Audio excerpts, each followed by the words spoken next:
Hi everybody, Dr. Carrillo here with really important updates, iterations, and warnings for you this week of the semester. That is week 4. I have my notes here to make sure that I don't forget anything. Keep in mind that you are responsible for following every second of this video, paying really close, careful attention to everything I say. I recommend that you take notes so that you can refer to information presented in this video. This video will remain in the announcements page, and I do tell you what the topics covered are below the link to the video, so you do have that as a reference point, but I recommend that you take notes. If you ask me a question about something that I go over in this video, I'm going to ask to first see your very detailed notes, and that's just a way for me to make sure that we're each giving 110% in, our teacher-student, coach-coached, mentor-mentee relationship. So one thing that I want to start with is emails. So I need you to make sure that you're checking your emails, and I'm going to suggest and recommend that you now check your email daily. In the orientation, you were directed to check eCampus to make sure that the email you use is actually on file, because 99% of the time I send emails through the course Blackboard, eCampus, eConnect, and whatever's there, that's where the email is going to. If you have had a problem updating your email or you didn't do that, then you're responsible for checking your Dallas College student email. And in a previous announcement, in a previous video, I did show you how to find your Dallas College student email and how to get help accessing it should you have issues with your login and passwords. I'm not going to repeat that, but I need you to check your email all the time. So let's say I send you an email. If I send you an email Monday through Thursday, I expect a response within 24 to 48 hours. If I send you an email Friday, Saturday, or Sunday, I would like a response by that Monday. A lot of the times when I'm emailing you, it's because there's an urgent matter or I have a concern and I'm trying to reach you and we need to figure something out either via email, text, or through a video call or through Teams. And so if I'm emailing you, it's because I care, I'm looking out for you, I have a concern, I'm reaching out to you, and time is very likely of the essence. It's an urgent matter. So please make sure that you are not missing out on important emails where I'm trying to reach out to you. Another thing is make sure you read my emails carefully. I have found that sometimes students are adding more to my message than is intended. So make sure you're sticking to what my email says. Also, let's say I send you an email Monday, you reply to my email Tuesday, which is cool. Well, then after you have responded to my email that I've initiated, then you need to constantly check that day and the next few days to see whether or not I have replied to your response to an email I initiate. Likewise, let's say you initiate an email. If you initiate an email, then you need to check constantly throughout that same day and the next few days to see if I have responded. So once you send me an email, I'm going to respond to it. And when I do respond to it, I expect you to keep the flow of communication going. Again, this goes back to resolving issues, me following up with maybe a concern in a timely manner. Of course, we have weekly deadlines, and often when I'm emailing you or something like that, it is time sensitive and it has to do with the weekly deadline. And related to this are the gradebook comments. So you need to make sure that you're reading all and any comments in your gradebook. You don't always have to respond to my comments. You only have to respond when I ask you to respond, or sometimes I'll tell you to do something in a gradebook comment. So look at the gradebook comment. Ask yourself, is she asking me to do something? Yes or no? Is she asking me to email her? No. Okay, so she just wants me to like do a correction or do something else or resubmit. Is she asking me to email her? Okay, so then you will email me in a very timely manner. So also, just as with email, similar expectations apply to comments in the gradebook. Okay, so if you send me an email, I will, during the week, I will get back to you within 24 hours. I often get back to students sooner, not all of the time. If you send me an email on the weekend, sometimes I don't get back to you till Monday or Tuesday. It just depends on how many emails I have from various students. One more thing. If you want help from me or you have an issue with a weekly assignment or something that has to do with a deadline or anything, it's always best to email me by Wednesday or Thursday. That means it's better to start on a weekly set of steps, tasks, assignments, and learning as soon as it's posted. So Monday, Tuesday, and Wednesday. That way you have time to reach out to me and I have time to respond to you and set up an opportunity to help you answer your questions, whatnot.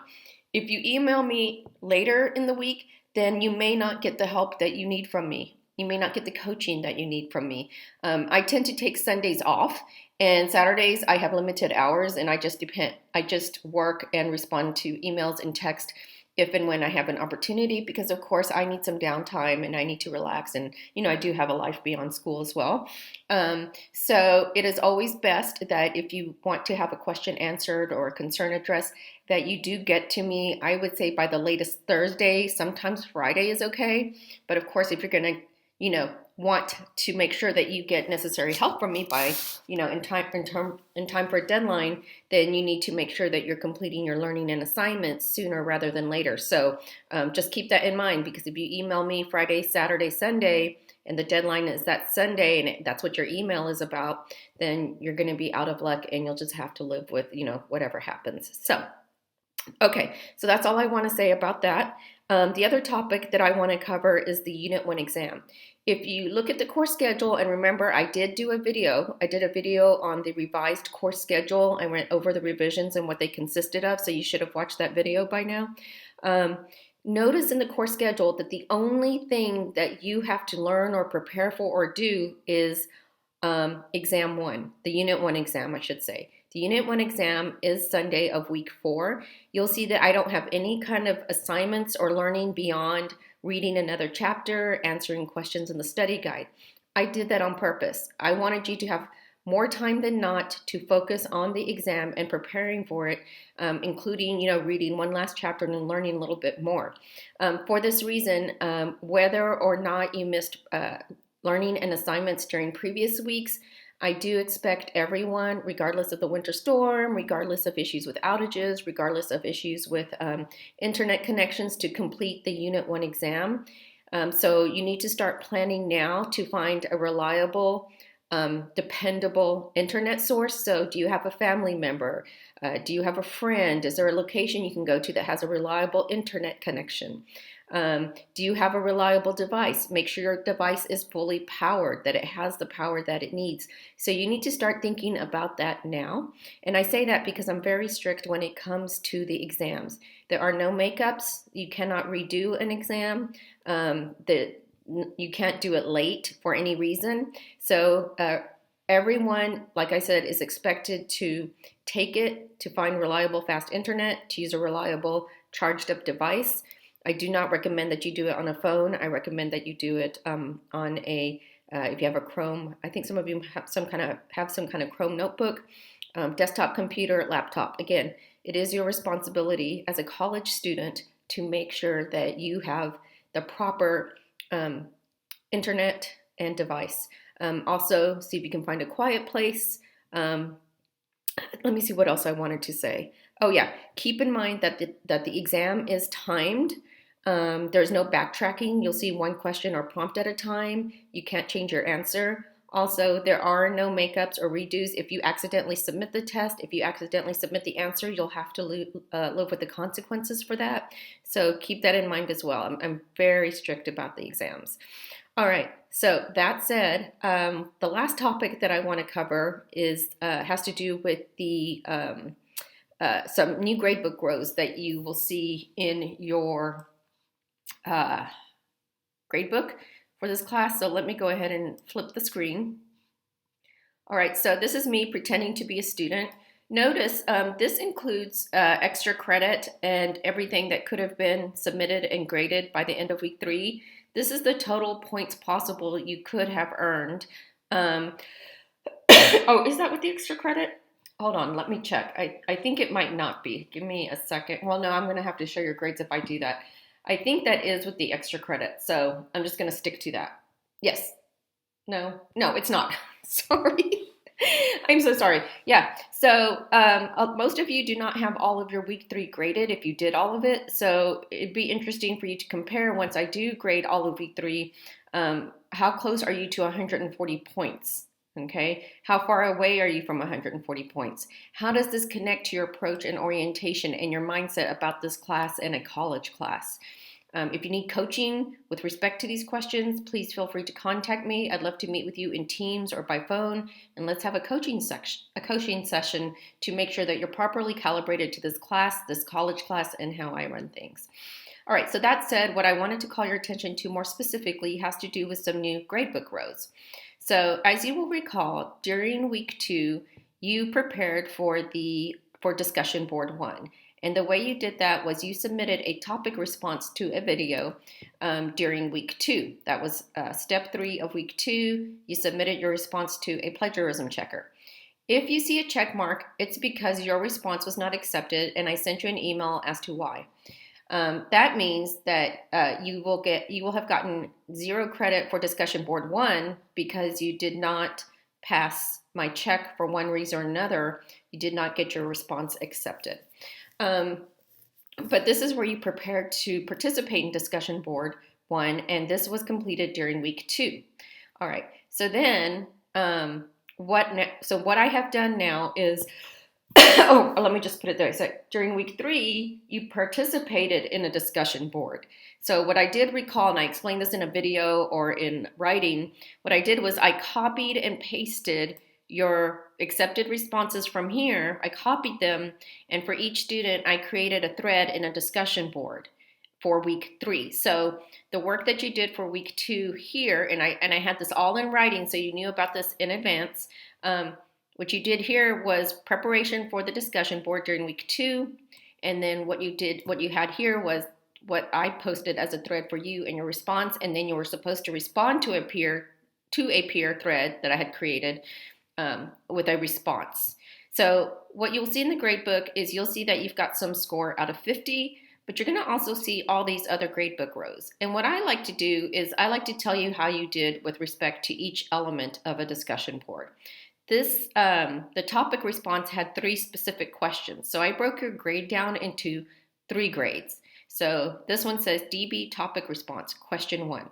So that is from this submission right here, where you prepared to participate in the discussion board from week 2.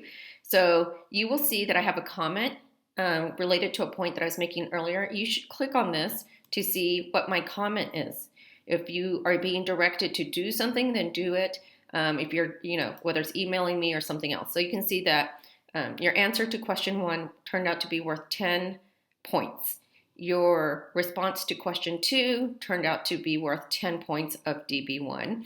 Your response to question 3 is worth 10 points, and then your response to a peer thread is worth 20 points. So as you can see, this all adds up to 50 points right here, okay? Now, one thing that you need to be careful and take note of is that you will not see in your course point total that this is factored into your course point total and this is factored into your course point total. Only this right here is factored into your course point total. All of this is what this is, okay? So basically this is the sum of all of these aspects of discussion board 1. This captures the preparatory work you did during week 2 in responding to the prompts and questions that went with the video. And then this represents how you responded to a peer, okay? I thought it would be good for you to get specific rubric-based information on how you did with respect to each question and responding to a peer instead of just one rubric for all of this. This way you can compare and contrast how you did with respect to specific elements of a discussion board. Also, make sure you view the rubric to see how you scored on various elements of a rubric. What did I click on? If you don't see it by clicking where I clicked right now, like right now I'm seeing this as plain, but that might be because I'm in student mode. Let me click on this. Okay, what you might need to do is, well, let me know. You should be able to see it. I'm not sure why I can't see it. It might be that I didn't do one. I probably just entered this 10 here. But in theory, you should be able to open up the rubric. If you cannot see a rubric, let me know and I'll figure something out. That is, if you can't see what was indicated for your score. Oh, here it is. Okay. I made the mistake of only showing you this much, but let me shrink this page to show you what I'm talking about. Okay, so for each of those responses, and this is the rubric that I use for this class for a lot of writing stuff is usually this one, if not something very close to it. But you'll see that you have 5 possible levels of achievement or lack of achievement: unsatisfactory, borderline, satisfactory, good, really good. And then you'll see the standards that I use to evaluate your response: relevance, clarity, accuracy, precision, sufficiency, completeness and attentiveness, communication ethics. To learn more about those and what they mean in this class, you'll read through the grading rubric. So I recommend that you read at least all of the information in this column, unsatisfactory, and all of the information in really good, to understand how I'm using the standards that are over here. So when I say standards, I'm talking about things like relevance, clarity, and whatnot. I actually recommend that you read all of the cells at least once or twice this semester. But you're going to look for items that are highlighted in blue. That is what you were scored. That is the score you got with respect to some standard relative to some element of the discussion board. All right. So for this one, it says there's a rubric, but I didn't fill out a rubric, and I might be able to still take it off, so you might not even see that, but there really isn't a rubric for this part. But there is a rubric for each of these parts. You will note that I grade fairly rigorously, and the idea here is for you to get a benchmark of how you performed on your first writing task, especially in a discussion board, and to challenge yourself to make, if this is your best, better. If you want to reach out to me on how you can improve, that's fine. One last thing I want to say. One last thing I want to say about that is that I do have comments for each item, that I have graded with respect to discussion board 1, which consists of week 2 topic response and your week 3 peer thread response. You do get the rubric-based feedback. I do plan to create videos to provide more specific feedback that helps you understand why you got the score that you did it in the rubric relative to a question for DB1 and or your peer thread response. However, first I want to grade all submissions for all students in all 3 Conrad sections of my ethics course, and then I will create the videos. So the videos might not come out until weeks 5 and 6. All right, let me look at my notes and see if there's anything else.